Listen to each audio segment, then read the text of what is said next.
was right in line with the deep experience. You just opened an art show in Paris, and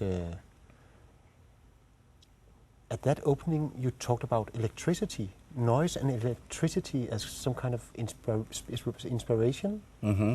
I've always loved the smokestack industry, steel mills, all kinds of factories, big heavy machinery.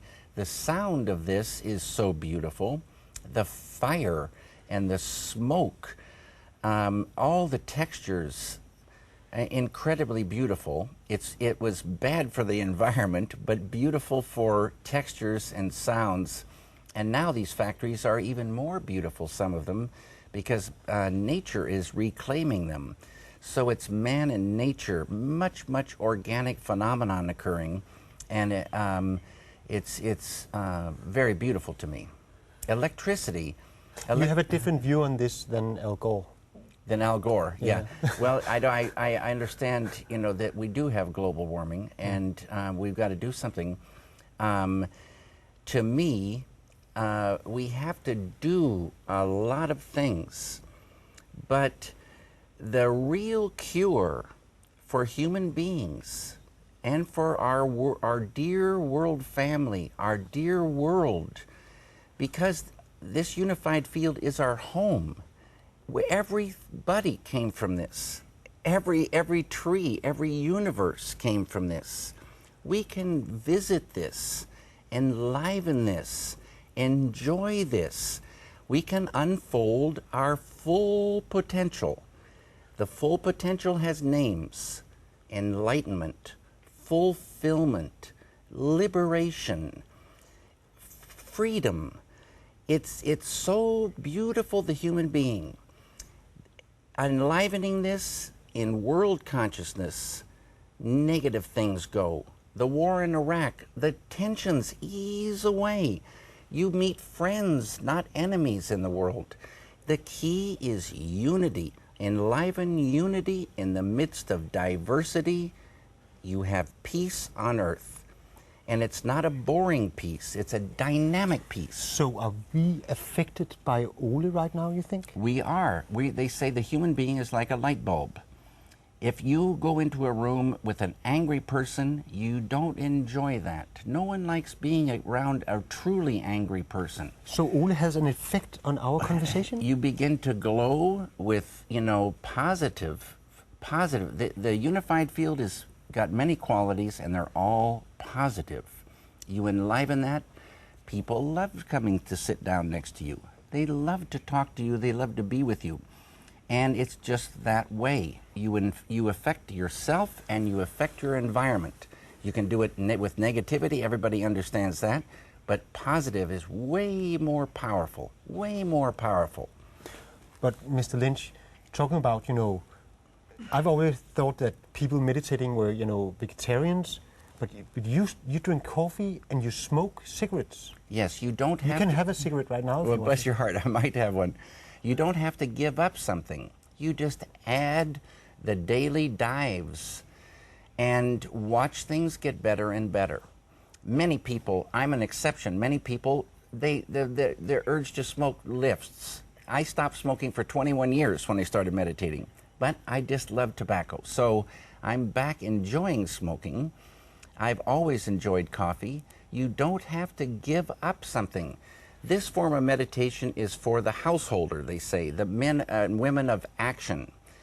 And so you dive in, you experience that, and you go about your business. You go into activity, then you dive again, and you integrate more and more and more of this. Now, did you know that this experience of the deepest level is the only experience they show on the EEG machine? The brain, the whole brain, is engaged only in transcending. So if we had a machine on Ole? Ole would be lighting up the whole brain every time he transcends. And when you think about that, we've been told we only use 5 or 10% of our brain. Here's an experience that's a holistic experience. It's the whole thing. So all avenues of life start to get better. It's just the way it is. It's so beautiful. People just have to become aware of it and enjoy it. And it doesn't make you peaceful in a laid back, sleepy way. It's a dynamic thing.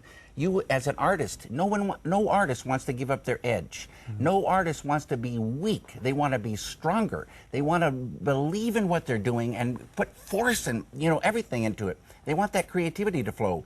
That's where it is. That's where it is, Jack. And if you want to get rid of the things that stop creative flow, like anger, people think anger is an edge. It's not. It's a block. Blow that negativity away and watch. The enjoyment of creating it is so powerful more, by experiencing this. And anyone can do it. Little kids can do it. Old people can do it. It's there for human beings. You're welcome to have a cigarette and more coffee. Yes. But I wonder... Can we talk to Uli now? Yes. Yeah, because how will this end with Uli? Uli will just bring himself out and he'll rejoin, the conversation. When you stop meditating, you take a minute or two to, stop the mantra, take a minute or two to, as they say, come out easily and not jar the system. So can you tell Uli that? Well, I think Uli's heard it. He'll be with us. Oh, he knows. Yes. Okay. Yeah, he's yeah. So we will wait a little bit for Uli. We will, and he'll tell us his experience. This show goes out to our viewers just before they go to sleep. Right. You have a chapter about dreams in your book. I think I've said for my own experience, I go very little by dreams. And I don't know that I dream so much, I don't remember my dreams. I've very rarely gotten ideas from dreams, but I always say I love the dream logic. The dream logic is something that cinema can do, and it can show abstractions. There's also a chapter about sleep. It's how important sleep is. Yeah. The nervous system being very well rested is so important for a clear experience in meditation. If you're fatigued, you'll start to dive, and the body will just say, "No, I gotta rest." Because when the mind settles down, the physiology also settles down. Hej Ole. Hej Mikael. Har du overhovedet kunne fornemme